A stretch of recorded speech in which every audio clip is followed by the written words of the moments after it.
सांगली जिल्ह्यात असणारं करजगी गाव काल अक्षरशः हादरलं। एका नराधमानं केलेल्या कृत्यामुळे गावात आणि जिल्ह्यात संतापाची लाट उसळली आहे आणि आज जत तालुका बंदची हाक देण्यात आली आहे। करजगी गावात गुरुवारी एका नराधमानं 4 वर्षांच्या चिमुकलीवर लैंगिक अत्याचार केला।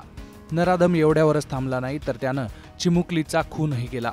माणुसकीला काळीमा फासणाऱ्या या घटनेत खुनानंतर नराधमानं चिमुकलीचा मृतदेह पोत्यात घालून लोखंडी पेटीत लपवून ठेवला। पोलिसांनी दिलेल्या माहितीनुसार करजगी गावात 4 वर्षांची चिमुकली मुलगी आजीसोबत राहत होती, तर तिचे आईवडील मोलमजुरी करण्यासाठी रत्नागिरीमध्ये गेलेले होते। घराशेजारीत राहणाऱ्या पांडुरंग कल्ली हा त्याच्या आईसोबत तिथे राहत होता। तो मजुरी करायचा।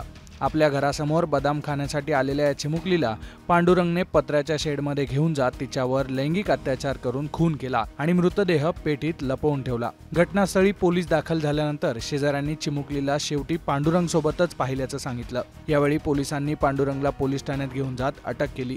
पोलीस काय म्हणालेत पाहूयात। आज करजगी तालुका जत या गावात एक निंदनीय आणि गंभीर गुन्ह्याची घटना आहे।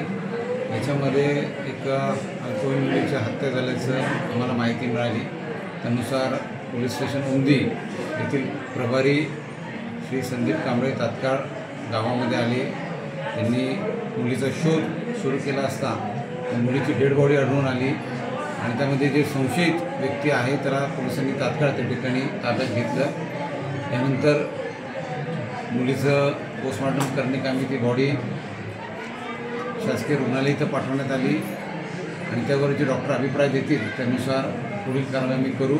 या ठिकाणी या गंभीर गुन्ह्याची घटना घडली, त्यानुसार खून झाल्याचं जर दिसून येते त्यानुसार आम्ही गरजेची तक्रार घेऊन गुन्हे दाखल करत आहोत आणि यामध्ये आणखीन काही गोष्टी समोर येतील त्यानुसार आम्ही तपास करू।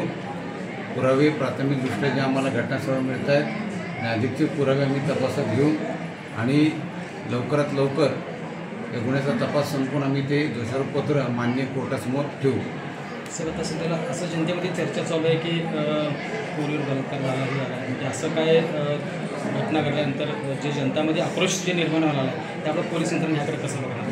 आता जो प्राथमिक गोष्टी आहेत की याच्यामध्ये घटनास्थळावर आम्हाला बॉडी मिळाली त्यानुसार आम्ही खुनाची घटना आहे एवढं तर आम्हाला दिसतंय।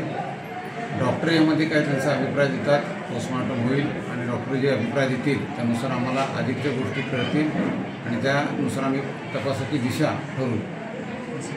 जनतेला काय गरजे गावातली जी जनता आहे त्यांना काय पोलिसांना या ठिकाणी पोलिसांनी तात्काळ आपली कारवाई सुरू केलेली आहे। माझ्या सर्व गावकऱ्यांना पण हे आव्हान असेल की आपण पोलीस प्रशासनाला सहकार्य करा, आम्हाला तपास करू द्या कामी आणि याच्यामध्ये कुठेही कायदा सुव्यवस्थेचा प्रश्न निर्माण होणार नाही याची प्रत्येकानं खबरदारी घ्यायची आहे। आम्ही आरोपीला त्या ठिकाणी जास्तीत जास्त कडक शिक्षा मिळेल या हिशोबानं तपास करू आणि आपलं कर्तव्य त्या ठिकाणी व्यवस्थित पार पाडू। दरम्यान या घटनेनंतर कुटुंबावर दुःखाचा डोंगर कोसळला असून संपूर्ण सांगली जिल्ह्यात संतापाची लाट उसळली आहे।